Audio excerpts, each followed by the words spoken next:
सच्चिदानंद परम ब्रह्म आद्यशक्ति जगदीश्वरी बलभद्र अनंताय परमात्मन पुरुषोत्तम जगद्वन्द्या महादुर्गा जगद्व्याप्तं महाकाली नमामि पादपंकजे शरणागत रक्षमान श्री गुरु महिमानंद शरण श्री गुरु महिमानंद शरण श्री गुरु महिमानंद शरण ओम श्री श्री गुरुदेवाय नमः शरण श्री श्री गुरुदेवाय नमः शरण ओम श्री श्री गुरुदेवाय नमः शरण ओम नमः शिवाय शरण ओम नमः शिवाय शरण ओम नमः शिवाय शरण। प्रिय बालिका प्रेमी भक्त भाई माने आ पूर्वर आम प्रभु विषय किसी आलोचना कले। आज प्रभु केउठी का सहित रहिबे द्वितीय अवतार बेले से विषय आलोचना करवा। प्रभुଙ୍କର जन्मस्थान जानिले ना कौन जानिले लीलाभूमि कौटा हम ता भी जानिले। बर्तमान लीलाभूमि को आसवा आगु प्रभु केउठ रे ता विषय आलोचना करवा।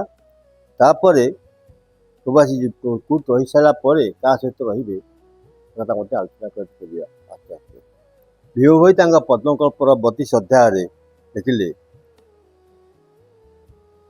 फिरिंगी अधीन रही दिना केते जोगोध्यान बलवंत अरण्य कंदरे कांतार लतारे बास करी बसे सुत संसारी हेबाकू इच्छा न करी बले बले तातमात ग्रामवासी सर्वे कौनसी पराए प्रकाशिबे तार मत जोगी हेबा पई मन बलाइब बाप माँ ठारू बुझी बाप माँ सूत्रे आबद्ध रहिब सन्यासी पथरु बंची शून्यवासी हेब अव्यक्त पुरुष संभव होई विदित लेखा रखाजिब निकटे तार जाणु बाबू यही सत्य बड़े तातमात पठाइबे ताकू पाइन से संकेत दम रखा से उपयुक्त जाने बाबू भक्त कहले प्रभु इंग्राजी शासन अधीन किछ दिन रे।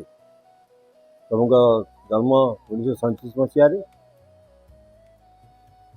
इंग्लिश शासन थिला भारत वर्ष में एवं 47 10 वर्ष काल प्रभु प्रथम इंग्लिश शासन तले रे कहे कौन पाखे जो जंगल अच्छी बन पहाड़ अच्छी ता भर जा सदाବେଳେ से बुलवे ता देखिक ग्रामवासी पितामाता मन में संशय सृष्टि हम जे पिलाटी मोर सन्यासी हो तेणु से चाहिए बह करदेपाई प्रभु जाए ग्रामवासी वाले कहे मत विवाह होगा चाहूनी मैं सन्यासी होगा चाहूँगी आप मो पितामाता जनातु। ग्रामवासी जाए पितामाता कहे एवं बापा राजी हेबेनि विवाह सूत्र आबद्ध करने को चेष्टा करेंगे। ईश्वर शून्यवाणी हम जे ये अव्यक्त पुरुष तुम बांधक्य रखनी छाड़ी दियो पथर जावाई। शून्यवाणी शुणी सारापर पितामाता बांधि रखिए सी गृह त्याग करेंगे।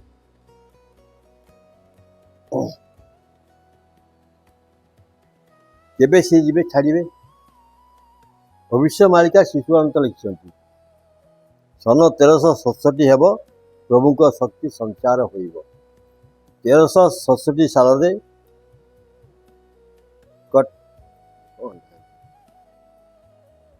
1367 सनरे बा 1957 मसीह प्रभु संसार त्याग करी सन्यास व्रत धारण करी तपस्या करेंगे और महिमा धर्म अनुसार जटाबाण बहन करी जोरंदा गादे किछ दिन रे निजर किसी महिमा प्रकाश कर। महात्मा हरिदास मालिका चौचा कही लिखिं सुवर्ण चुटगिरी पर नाम बही अनंत 16 वर्ष तपस्या कर समाज जगत स्थित गुप्त अंग खेलुं सिद्धपीठे बसी गुरु अंग धरण से संसार को आसी गुप्त राम है कपि सांगे घृणी प्रकाश है। प्रभु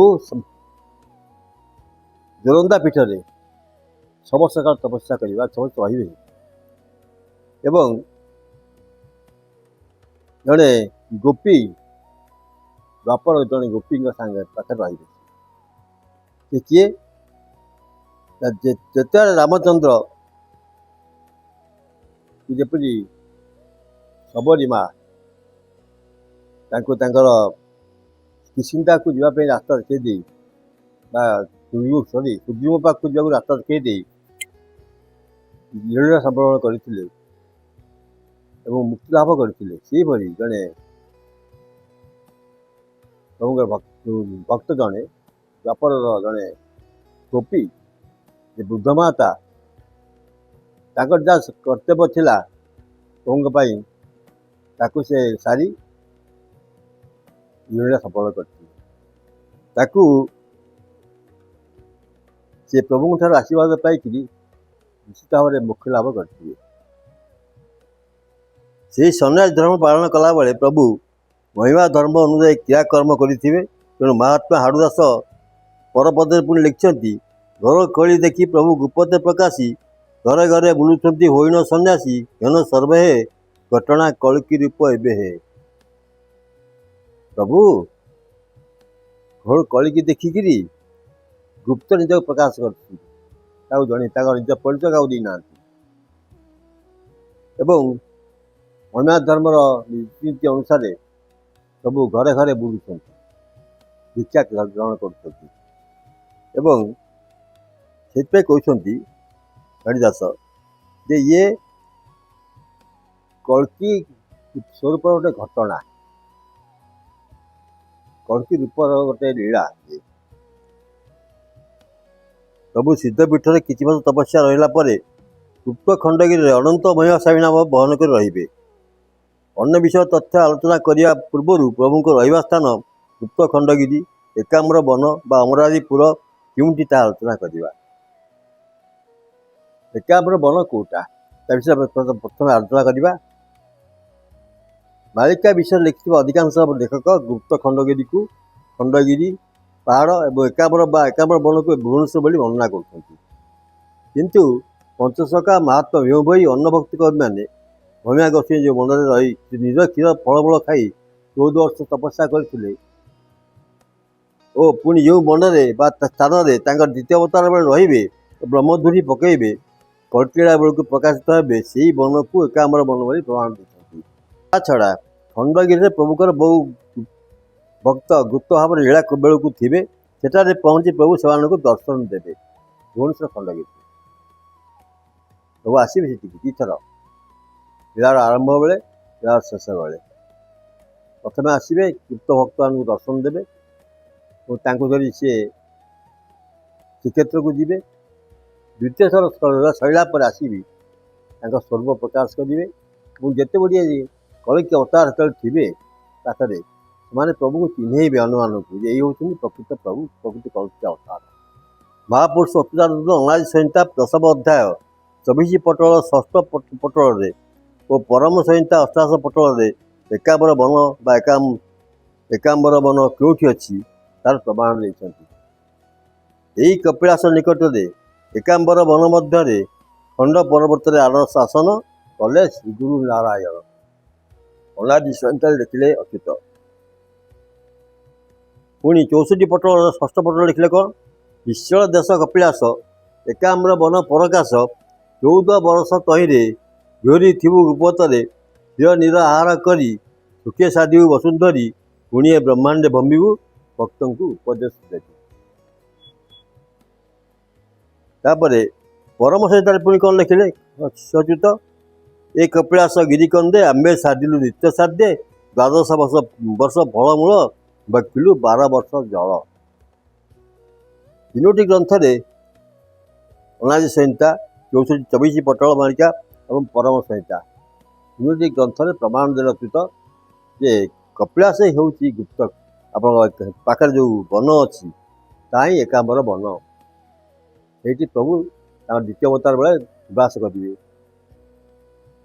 କପିଳାସର ଅନ୍ୟ ନାମ ଦ୍ୱିତୀୟ କୈଳାସ। ଏଠାରେ ପ୍ରଭୁ ପ୍ରଥମ ଅବତାର ବେଳେ 12 ବର୍ଷ କ୍ଷୀର ନୀର ଏବଂ ଫଳମୂଳ ଖାଇ ତପସ୍ୟା କରିଥିଲେ। ଏହି କପିଳାସ ପାଖରେ ଥିବା ଏକାମ୍ବର ବା ଏକାମ୍ବର ବନର କେନ୍ଦୁପାଣିଆ ମଧ୍ୟରେ ଅବସ୍ଥାନ କରିଥିଲେ। ଏହି ଏକାମ୍ବର ବନର ଭୌଗୋଳିକ ଆୟତନ କପିଳାସ ଦେବସଭା ଠାରୁ ଆଧୁନିକ ମହୁଲପଡ଼ା ପର୍ଯ୍ୟନ୍ତ 12 କୋଶ ପରିମିତି ଅଞ୍ଚଳ ଅଟେ। ତେଣୁ ପ୍ରଭୁ ଏଠାରେ ପୁରୁଷ ତାଙ୍କ ଦ୍ୱିତୀୟ ଅବତାର ବା କଳିକି ଅବତାର ବେଳେ ରହିବେ ବୋଲି ବହୁ ପ୍ରମାଣ ଅଛି। ତନ୍ମଧ୍ୟରୁ କେତୋଟି ପ୍ରମାଣ ମୁଁ ଦେବାକୁ ଚେଷ୍ଟା କରୁଛି, ଆପଣ ଦୟାକରି ଶୁଣନ୍ତୁ। राजा शिखर दास नीलसुंदर गीतार कौन लिखिले एते दिन मुई उदित होइबी कलकी अवतार को एकांबर बने गड़ बांधी थी खटाई भृत्यमान को मुई हेबी राजा पालिबी परजा जड़े जड़े देवी पण तुहियो अर्जुन पूजा भी पाइबू पांच भाई तुलेण एकांबर वन प्रभु गड़ बांधे घर कर रही आश्रम रही से एकांबर वन भितर से कथा सुंदर गीतार राजा राजा शेखर दास कहले जो छाट तोष महात्मा हरदास कौन कहले घर आम जबु दिवे व्रतखंड जान घटण सुचंत एकांबर वन पुण घटण प्रतिमा जही लिंगराज थाई कृष्ण पाले जब नन नला गई घनी सिद्ध गण है गोटले असुरमयी करू निधन है समस्ते गोटे कथापी टे कन्फ्यूज होती जे पंचा मान किसी जगार कपिलास बोली लिखिं किसी जगार ताकू लिंगराजपुर बा लिंगराज आस्थान बोली लिखिं चंद्रशेखर तथंती कपिलास पर भी लिंगराज हिसाब से ग्रहण कर पंचा मैंने हाड़ुदास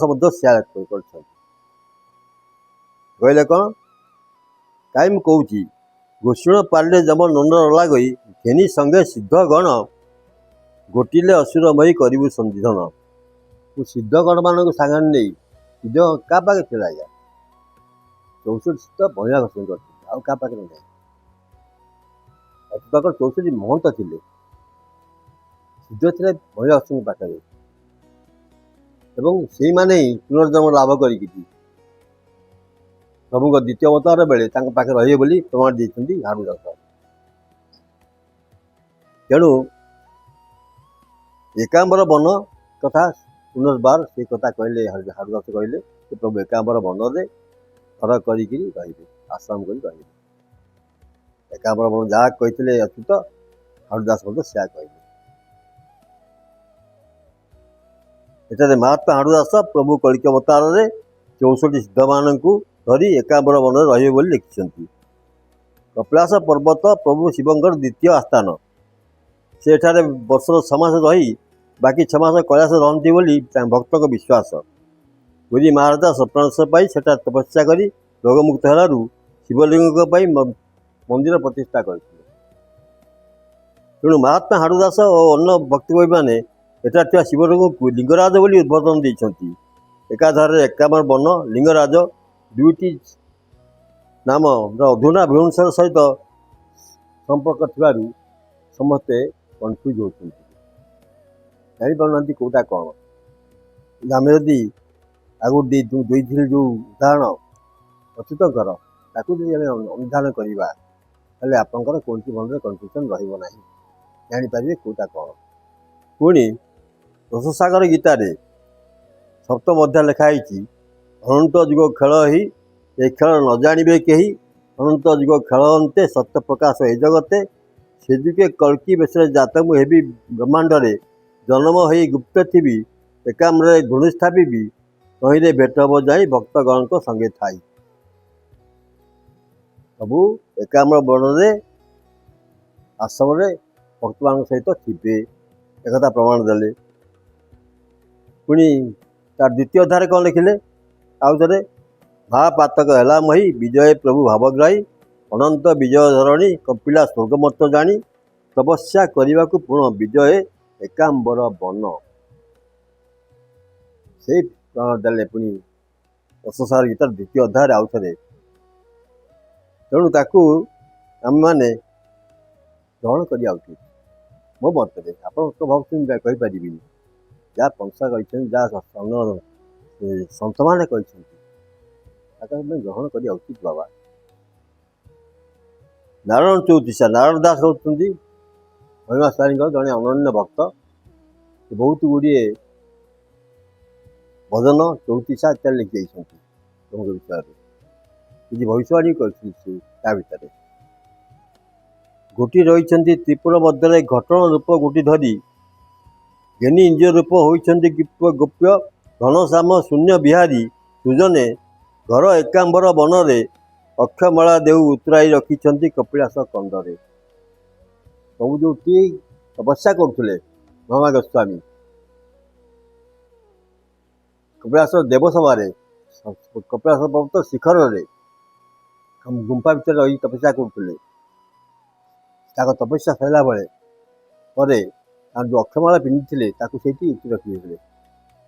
ଗୁପ୍ତ ରଖି କୌଣସି ଗୁପ୍ତ ଜାଗାରେ ରଖିକି ସେ ବାହାରକୁ ବାହାରିଲେ। ସେ କଥା ଲେଖିଛନ୍ତି ନାରାୟଣ ତାଙ୍କ 34 ନମ୍ବର 55ରେ ଯେ ପ୍ରଭୁ ଏକାମ୍ର ବନରେ ଘର କରିବେ ତାଙ୍କ ଦ୍ୱିତୀୟ ଅବତାରରେ। ତ ପ୍ରଥମ ଅବତାରରେ ସେ ତାଙ୍କର ଅକ୍ଷମାଳାକୁ ଉତରେଇକିରି କପିଳାସ କନ୍ଦରେ ରଖିଛନ୍ତି ବୋଲି ପ୍ରମାଣ କଲେ। ଶ୍ରୁତି ଚିନ୍ତାମଣି ଭୀମ ଭୋଇ ଲେଖିଲେ କ'ଣ? ଥାଅରେ ଭକତେ ସମ୍ଭାଳି ଜଗତେ ଦୁଃଖ ଦୂରିତ ଖଣ୍ଡିବି, ଥୋଇବି ସଭିଙ୍କୁ ଏକାମ୍ବର ବନେ ବାନା ଘୋଡ଼େଇ ରଖିବି ରେ, ହୟ କରିବି ପୃଥି ଥିବ ସମସ୍ତେ ମୋ ପଛ କର୍ତ୍ତି। ପ୍ରଭୁଙ୍କ ବିଷୟରେ ଭୀମ ଭୋଇ ଲେଖିଲେ ଏକଥା। ପ୍ରଭୁ କହୁଛନ୍ତି ଯେ ଭକ୍ତମାନେ ତୁମେ ଟିକେ ସମ୍ଭାଳି ରୁହ, ଦୁଃଖ ପଡ଼ିଛି ମୋ ଖେଳ ଆଗରୁ ଦୁଃଖ ପଡ଼ିବ, ସମ୍ଭାଳିକି ରୁହ, ମୁଁ ତୁମର ସମସ୍ତ ଦୁଃଖ ଦୂର କରିବି। ଏବଂ କେଉଁଠି କ'ଣ କରିବି, ସମସ୍ତଙ୍କୁ ନେଇ ଏକାମ୍ର ବନରେ ରଖିବି, ଘଣ୍ଟ ଘୋଡ଼ି ରଖିବି ସମସ୍ତଙ୍କୁ, ତାପରେ କିଛି ବିପଦ ଆସିବ ନାହିଁ। ପୃଥିବୀକି ଥୟ କରିବି ଏବଂ ସମସ୍ତେ ମୋ ପଛପଟେ ଥିବ, ମୋ ସାଙ୍ଗରେ ଥିବ। ସେଟା ଦେଖିଲେ ଶ୍ରୁତି ଚିନ୍ତାମଣିରେ ଭୀମ ଭୋଇ। ପୁଣି ଭୀମ ଭୋଇ 30ତମ 34ରେ ଦେଖିଲେ ତାଳି ନେବେ ଭକତଙ୍କୁ ଉଦୟ ହୋଇଛନ୍ତି କଳି ଯୁଗକୁ ଗୋ, ସତ୍ୟ ଯୁଗ କରିବାକୁ ସୁଜନେ ଗୋ, ଅଣାକାର ପ୍ରଭୁ ବିଜେ ଖେଳ ଉଠେଇବେ ଜୋରନ୍ଦା ପୂର୍ବେ ଗୋ, ମା ନିତ୍ୟ ସେଇଠାବେ ସୁଜନେ ଗୋ। ଆଉ ଗୋଟେ ତଥ୍ୟ ଦେଲେ ଭୀମ ଭୋଇ କ'ଣ ନା ପ୍ରଭୁ ସତ୍ୟଯୁଗ କରିବାକୁ ଉଦୟ ହୋଇଛନ୍ତି ଏବଂ ଜୋରନ୍ଦାର ପୂର୍ବ ଦିଗରେ ଯେଉଁଠି ଆପଣଙ୍କ ଏକାମ୍ର ବନ ଅଛି ସେଇଠି ସେଇଟା ହେଉଛି ମହାନିତ୍ୟ ସ୍ଥଳ, ତାକୁ ସେ ମହାନିତ୍ୟ ସ୍ଥାନ ବୋଲି କହିଛନ୍ତି। ଏବଂ ସେଇଠି ପ୍ରଭୁ ଖେଳ ଉଠେଇବେ। ତାଙ୍କ ଏକାମ୍ର ବନ ଭିତରେ ତାଙ୍କ ଆଶ୍ରମରେ କଳ୍କି ଅବତାର ହେବେ, ସେଇଠି ରହିକିରି ଆସିବେ, ସେଇଠି ରହିକିରି ଖେଳ ଉଠେଇବେ ବୋଲି ଭୀମ ଭୋଇ ତାଙ୍କର 34 ନମ୍ବର 30ରେ ଦେଇଛନ୍ତି। ଏତେ ଗୁଡ଼ିଏ ପ୍ରମାଣ ଆପଣଙ୍କୁ ଦେଲି ଏକାମ୍ର ବନ ବିଷୟରେ। ଏଠାରେ ଭକ୍ତ ଭୀମ ଭୋଇ ଓ ଅନ୍ୟ ଭକ୍ତ କବିମାନେ ଏକାମ୍ର ବନର ଭୌଗୋଳିକ ପରିସ୍ଥିତି ଦେଇ କହିଛନ୍ତି ଯେ ଏହା ଜୋରନ୍ଦା ଗାଦିର ପୂର୍ବ ଦିଗରେ ଅବସ୍ଥିତ ଏବଂ ଏହି ଏକାମ୍ର ବନ ଯେଉଁଠି ପ୍ରଭୁ କଳ୍କି ଅବତାର ରହିବେ ତାହା ମହାନିତ୍ୟ ଭୂମି ଭାବେ ପରିଚିତ ହେବ। ଯେଉଁଟାକି ଆପଣ 34-30ରେ ପଢ଼ି ଶୁଣିଲି ବର୍ତ୍ତମାନ ଭୀମଙ୍କ ବାଣୀ। ବର୍ତ୍ତମାନ ଦେଖିବା ଅମରାବତୀ ନଗର ବା ଅମରାବତୀପୁର। ଅମରାବତୀପୁର ସାଧାରଣତଃ ସମସ୍ତେ ଜାଣନ୍ତି ଛତିଆ ପାଖରେ, କିନ୍ତୁ ପ୍ରଭୁ ଯେଉଁଠି ରହିବେ ତାକୁ ହିଁ ଅମରାବତୀପୁର ବୋଲି ଭକ୍ତ କବିମାନେ କହିଛନ୍ତି। ଅନନ୍ତ ଶୂନ୍ୟ ପୁରୁଷ ଅମରାବତୀପୁରେ ହେବେ ପ୍ରବେଶ ସୁନ୍ଦର ହେ, ଜଣା ନଥିବ ସନ୍ଦେଶ। ଯେଉଁଠି ଅନନ୍ତମାନ ସାଙ୍ଗେ ରହିବେ, ଯେଉଁଠି କଳ୍କି ଅବତାର ରହିବେ ଖେଳ କଲାବେଳକୁ, ସେଇଟା ହେଉଛି ଅମରାବତୀପୁର। ସବୁ ସେଇଠି ପ୍ରବେଶ କରିବା, ସେଇଠି ରହିବେ। ଘର ଅମରାବତୀପୁର ଘଟ ଲିଙ୍ଗରାଜପୁର, ଘେନି ସଙ୍ଗେ ଥିବେ ଦୁର୍ଗା ପଡ଼ି ଘଡ଼ିକେ ଭାଙ୍ଗିବେ ଲାଭା, ଘେନି ହନୁମାନ ଗଜଜେ ବାହନ ସାରିବେ ଦମନ ସଭା। ନିଶ୍ଚୟ ଉଦୟ ହେବେ ହରି ଲୀଳାକୁ ଆରମ୍ଭ କରି, ନିଆଁ ଗଳା ସଙ୍ଗେ ଥିବ ନିଶ୍ଚୟ ନାମ ପଚାରିବ, ନିଶ୍ଚୟ ଅନନ୍ତ ପ୍ରକାଶ ହୋଇଲେ ଭାଙ୍ଗିବ ସମସ୍ତ ଗର୍ବ। ଦୁଇଟି କଥା ଏଠି କହିଲେ ହାରୁଦାସ ତାଙ୍କ 34ରେ।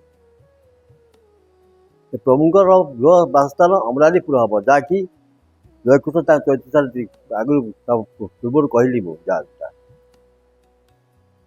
ଜୟକୃଷ୍ଣ ହେଉଛନ୍ତି ଆପଣଙ୍କର ଜଗନ୍ନାଥ ଦାସଙ୍କର ଅବତାର, ଜନ୍ମ ତାଙ୍କର, ଯାହାକି ଚତୁର୍ଥ ସ୍ପଷ୍ଟ ପ୍ରମାଣ ଦେଇଛନ୍ତି ମାଳିକାରେ। ସିଏ ଯାହା ଲେଖିଲେ ହାରୁଦାସ ମଧ୍ୟ ସିଆ ଲେଖିଲେ। ଘର ଅମରାବତୀପୁର ଘଟ ଏଇ ଲିଙ୍ଗରାଜପୁର ଯେଉଁ ନାଁଟି ରହୁଛି କପିଳାସକୁ ଲିଙ୍ଗରାଜପୁର ବୋଲି କହୁଛନ୍ତି, ସେଇ ସବୁ ସମସ୍ତ କନଫ୍ୟୁଜନ୍ ମନକୁ ଆଣୁଛି। ସେଠି କୌଣସି ଏକାମ୍ର ବନ ନାହିଁ, ଯେଉଁଟା ଆପଣଙ୍କର ଲିଙ୍ଗରାଜପୁର ମାନେ ଭାବୁଛନ୍ତି ସମସ୍ତେ ଭୁବନେଶ୍ୱର ହେଉଛି ଏକାମ୍ର କାନନ, ଯାହାକି ମୁଁ ଆଗରୁ କହିସାରିଛି, ଆପଣଙ୍କୁ ଉଦାହରଣ ଦେଇ କହିଛି। ଏକାମ୍ର କାନନ ଅଲଗା, ଏକାମ୍ର ବନ ଅଲଗା। ପ୍ରମାଣ ଅନୁସାରେ ଏକାମ୍ର ବନ ହେଉଛି କପିଳାସ ପାଖରେ। ସଙ୍ଗେ ଥିବେ ଦୁର୍ଗା, ଘଡ଼ିକିଏ ଭାଙ୍ଗିବେ ଆଭା, ଘେନି ହନୁମାନ ଗଜ ଯେ ବାହନ, ସାରିବେ ଦମନ ସଭା। ବା ଦୁର୍ଗା ହନୁମାନ ସଙ୍ଗରେ ରଖିକି ପ୍ରଭୁ ଦମନ ମାନଙ୍କର ତାଙ୍କର ଯେଉଁ ଗର୍ବ ନାଶ କରିବେ, ଦମନ ମାନଙ୍କୁ ନାଶ କରିବେ ପ୍ରଭୁ। ପୁଣି କ'ଣ ଲେଖିଲେ? ନିଶ୍ଚୟ ଉଦୟ ହେବେ ହରି ଲୀଳାକୁ ଆରମ୍ଭ କରି, ନିଆଗିଳା ସଙ୍ଗେ ଥିବେ, ନିଶ୍ଚୟ ନାମ ପଚାରିବେ ଯାହା ବର୍ତ୍ତମାନ ହେଉଛି। ସମସ୍ତେ ଉମା ଗୋସ୍ୱାମୀଙ୍କୁ, ଅନନ୍ତମୟ ସ୍ୱାମୀଙ୍କୁ ଅପସନ୍ଦ କରୁଛନ୍ତି, ମାନୁନାହାନ୍ତି। ପଞ୍ଚସଖା ମାନଙ୍କର ବଚନ କଥାକୁ ମାନୁନାହାନ୍ତି। ପାଞ୍ଚଟି ଗ୍ରନ୍ଥରେ ଯାହା ଲେଖିଛନ୍ତି ତାହା ମାନୁନାହାନ୍ତି। ପଞ୍ଚସଖା ମାନେ ଯାହା ଲେଖିଛନ୍ତି ତାକୁ ବି ମାନୁନାହାନ୍ତି। ସମସ୍ତେ କହୁଛନ୍ତି ମହିମା ଗୋସ୍ୱାମୀ ପ୍ରଭୁ ନୁହନ୍ତି, ହେଇପାରିବେ ନାହିଁ, ବେଦକୁ ବିନାଶ କରିଥିଲେ। ଏତେ ପ୍ରମାଣ ଦେଲେ ମଧ୍ୟ ସମସ୍ତେ ତାହା କହୁଛନ୍ତି ସେମାନେ ନିଆଁ ଗେଲା ବୋଲି କହିଛନ୍ତି ତାକୁ। ହରଦାସ ସମସ୍ତେ ପଚାରିବେ ତାଙ୍କୁ, ତମେ କିଏ, ତମ ନାଁ କ'ଣ? ବର୍ତ୍ତମାନ ଯାହା ପଚାରୁଛନ୍ତି ସମସ୍ତେ, ହଁ ମହିମା ସ୍ୱାମୀ କିଏ, ସିଏ କେବେ ପ୍ରଭୁ ହେଇପାରିବେ ନାହିଁ, ସେ ବେଦକୁ ନିଷେଧ କରିଛନ୍ତି। ସେମିତି ବର୍ତ୍ତମାନ ହେଉଛି। ବର୍ତ୍ତମାନ ନିଶ୍ଚୟ ଅନନ୍ତ ପ୍ରକାଶ ହୋଇଲେ ଭାଙ୍ଗିବ ସମସ୍ତ ଗର୍ବ। ଗୋଟେ କର୍ତ୍ତୃତ୍ୱ ଧାରଣ କରିବେ ମହିମା ଅନନ୍ତ ସ୍ୱାମୀ, ସେତେବେଳେ ସମସ୍ତ ଗର୍ବ ଚ୍ୟୁତ ହେଇଯିବ ବୋଲି ହାଡ଼ୁଦାସ ଲେଖିଛନ୍ତି।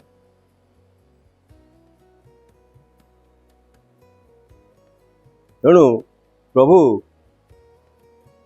ଲିଙ୍ଗରାଜପୁର ବା କପିଳାସ ନିକଟ ଏକାମ୍ର ବନରେ ବା ବଣ୍ଡାରୀପୁରରେ ପୂର୍ବ ପ୍ରମାଣ ଅନୁଯାୟୀ ଏହା ଜୋରନ୍ଦାରେ ପୂର୍ବରେ ଅବସ୍ଥିତ ହେବାର ପ୍ରମାଣ ମିଳିଲା ଆପଣମାନଙ୍କୁ। ଜୋରନ୍ଦାର ପୂର୍ବ ଦିଗରେ ଏକାମ୍ର ବନ ଭିତରେ ଅମରାଧିପୁରରେ ଯେଉଁଠି ପ୍ରଭୁ ରହିବେ ସେଟା ହେଉଛି ଅମରାଧିପୁର ବୋଲି ପ୍ରମାଣ ଦେଇଛନ୍ତି। ସେଇଠି ପ୍ରଭୁ ରହିକିରି ଲୀଳା କରିବେ। ବର୍ତ୍ତମାନ ଦେଖିବା ଖଣ୍ଡଗିରି ବା ଗୁପ୍ତ ଖଣ୍ଡଗିରି, ସବୁଠି ବେଶୀ କନଫ୍ୟୁଜନ୍ ଏଇଠି ହେଉଛି। ବହୁତ ଅଧିକାଂଶ ଭକ୍ତ ପ୍ରାୟ ସମସ୍ତେ ଭୁବନେଶ୍ୱର ଖଣ୍ଡଗିରିକୁ ବି ଗୁପ୍ତ ଖଣ୍ଡଗିରି ବୋଲି କହୁଛନ୍ତି। କିଛି କଳ୍କି ବାହାରିଛନ୍ତି ଯେଉଁମାନେ, ତାଙ୍କ ଯେଉଁ ରହୁଛନ୍ତି ସେ ପାଖରେ ଯଦି କିଛି ପାହାଡ଼ ଅଛି ତାକୁ ବି କହୁଛନ୍ତି ଗୁପ୍ତ ଖଣ୍ଡଗିରି। ପଞ୍ଚସଖା କାହାକୁ କହୁଛନ୍ତି, କ'ଣ ପ୍ରମାଣ ଦେଇଛନ୍ତି? ଶିଶୁ ଅନନ୍ତ ଆଗତ ଭବିଷ୍ୟତ ମାଳିକାରେ ଲେଖିଲେ। କିଛି ଭକ୍ତ ଭାଇମାନେ ମୋତେ ଜଣେ ଫୋନ୍ କରି ପଚାରିଛନ୍ତି, କିଛି କମେଣ୍ଟ ବି ଦେଇଛନ୍ତି ଯେ ସୂର୍ଯ୍ୟ କେମିତି ପଶ୍ଚିମ ଦିଗରେ ଉଦୟ ହେବେ ଆପଣ କହୁଛନ୍ତି? ପ୍ରଳୟ ବେଳେ 7 ଦିନ 7 ରାତି ଦେବ ସୂର୍ଯ୍ୟ ପଶ୍ଚିମ ଦିଗରେ ଉଦୟ ହେବେ, ଆପଣ କେମିତି କହୁଛନ୍ତି? କ'ଣ ପ୍ରମାଣ ତାର ଅଛି? ତାରି ପ୍ରମାଣଟି ମୁଁ ଦେଉଛି। ଲେଖା ଲେଖିଛନ୍ତି କି ଅଚ୍ୟୁତ ଆଗତ ଭବିଷ୍ୟ ମାର୍ଗରେ। ସ୍ୱର୍ଗ ଯେବେ ମର୍ତ୍ତ ହୋଇବରେ ସୁତ, ପାତାଳ ସ୍ୱର୍ଗ ହୋଇବ, ମର୍ତ୍ତ ପୁରେ ଯେବେ ପାତାଳକୁ ଯିବ, ପଶ୍ଚିମେ ରବି ଉଇଁବ, ପର୍ବତ ଶିଖରେ ପଦ୍ମଜେ ଫୁଟିବ, ଏହା ଯେବେ ଯେବେ ବାବୁ ହେବ, ନେମାଳ ଅଚ୍ୟୁତ ବଚନରେ ସତ୍ୟ ଏ ବାକ୍ୟ ଆନନ୍ଦ ରହିବ। କହିଲେ କ'ଣ?